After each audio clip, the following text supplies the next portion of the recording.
Thank you for watching us on YouTube. But did you know that if you're on the go, you can get the full show as a podcast now? You can get our morning breakdown of the most important topics facing our country, news not being covered by the mainstream media, interviews with change-making progressives, and info on what you can actually do about all this. Search for The Damage Report on your favorite podcast app and subscribe so you know when new episodes are ready to go.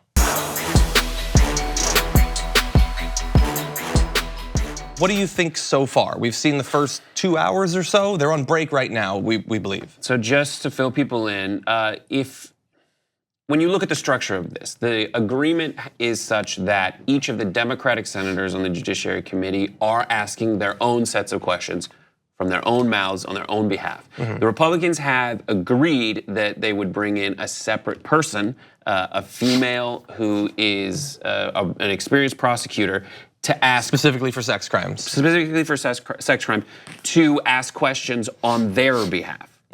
And it structurally creates this very strange feeling. So instead of going from one senator to the other throughout the day, you have this Rachel Mitchell, the prosecutor, essentially say, all right, put a pin in that, I'll be back in 5 minutes, after someone else, which gives you an opportunity to really associate questions with a certain senator. After someone else comes in and asks a new set of questions that's confined, we're asking everyone else to remember where I was. So when we come back in 5 minutes after a different aspect of your horrendous ordeal has been specifically addressed, we're gonna ask people to come back and remember. It's a strange experience just straight up watching it.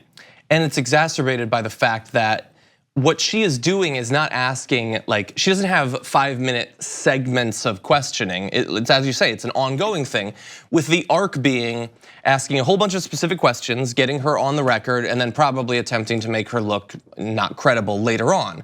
Which means that, like, it doesn't really seem to be going anywhere. It's just these little excerpts, these little weird, bizarre questions about her fear of flying and polygraphs and things like that. Well, let's talk about that fear of flying. Something that it sounds like when you're listening to Rachel Mitchell ask these questions about a fear of flying. Essentially, it was such a strange aspect of the questioning. It felt more like the questions you ask in a deposition, which is the part where you sit down in a room with the witness for hours and hours to get information on the record so that you know what their answers are to questions. That's what I think that she's doing.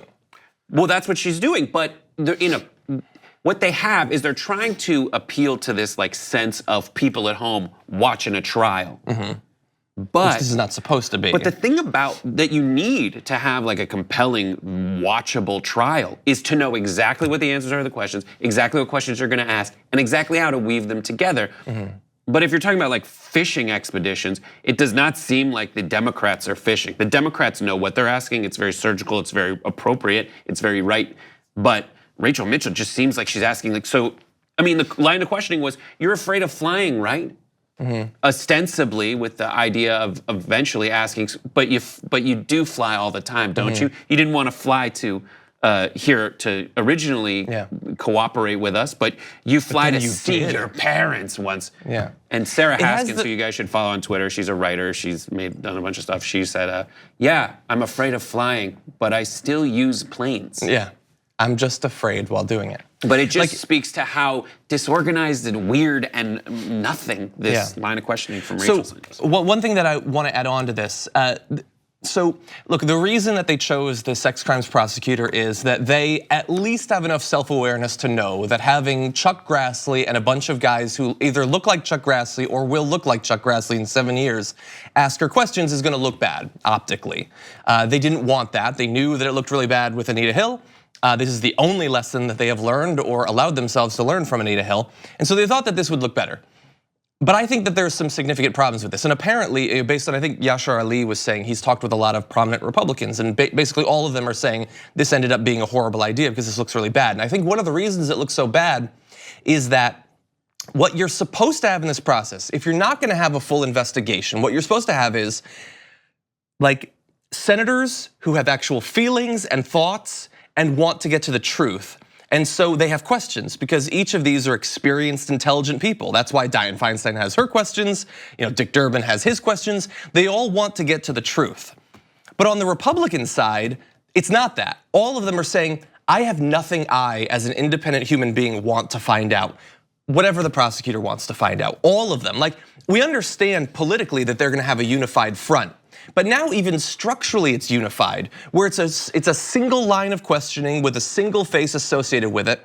Ted Cruz apparently has no follow-up questions that he wants to ask. He's fine to just sit back. Lindsey Graham doesn't care to actually inject anything or say anything. It makes them look completely dispassionate and uninterested in what Christine Blasey Ford is actually saying. And I don't know that that's what they expected it to look like, but to me at least, that's the impression I'm getting. And when they do the wide shot of the line of the all Republican male senators, and Lindsey Graham is like doing this, and Ted Cruz looks kind of bored and he's looking off in the distance. Well, of course they're gonna look bored. They're not asking questions. They have no personal investment. But it looks terrible to people who are even just randomly tuning in and seeing it, I think. Nothing ends up happening.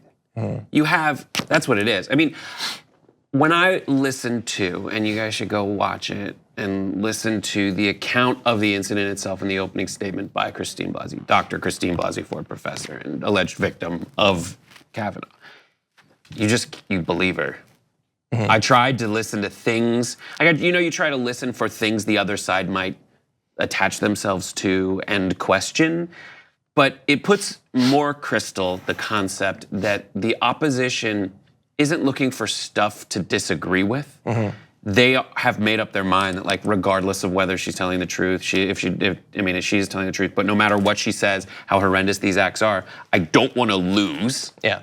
And I just want to push this through as fast as possible, get it done, because we have the numbers in our mind. Or we think that we do. Or we think we do. Although that's a question we're going to come back to later on the podcast, whether they actually do. We've got to, right? Also television show as well, just know that. You said podcast. You said later on in the podcast, John. On the show. No, it'll only be in the podcast version. We're not gonna talk about it live here, you won't see it. I do wanna mention one thing, to this point of the optics and whether it would look bad if they were asking the questions themselves. So Kate Irby tweeted, Kate Irby is McClatchy DC's congressional reporter. Hatch just called Ford a, quote, attractive witness.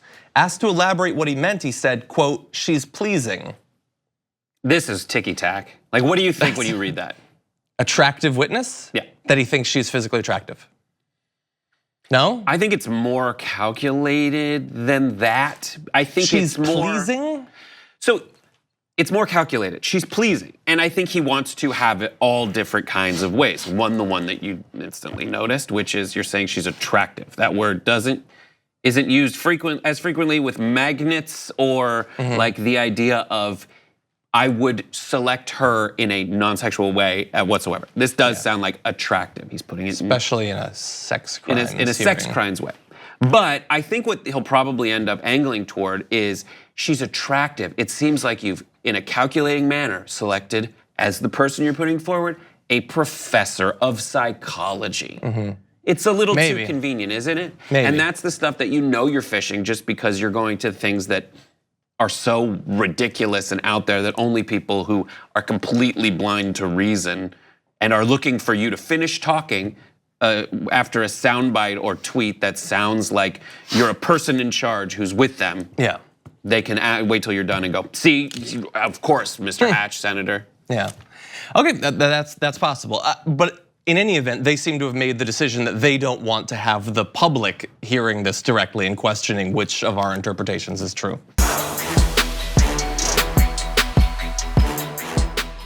Thank you very much for watching this clip from The Damage Report. If you liked it, don't forget to subscribe to this channel and ring the bell on YouTube to get notifications of our new videos. And of course, you can catch the full Damage Report live every weekday at 1 p.m. Eastern, 10 a.m. Pacific on TYT Network on YouTube TV.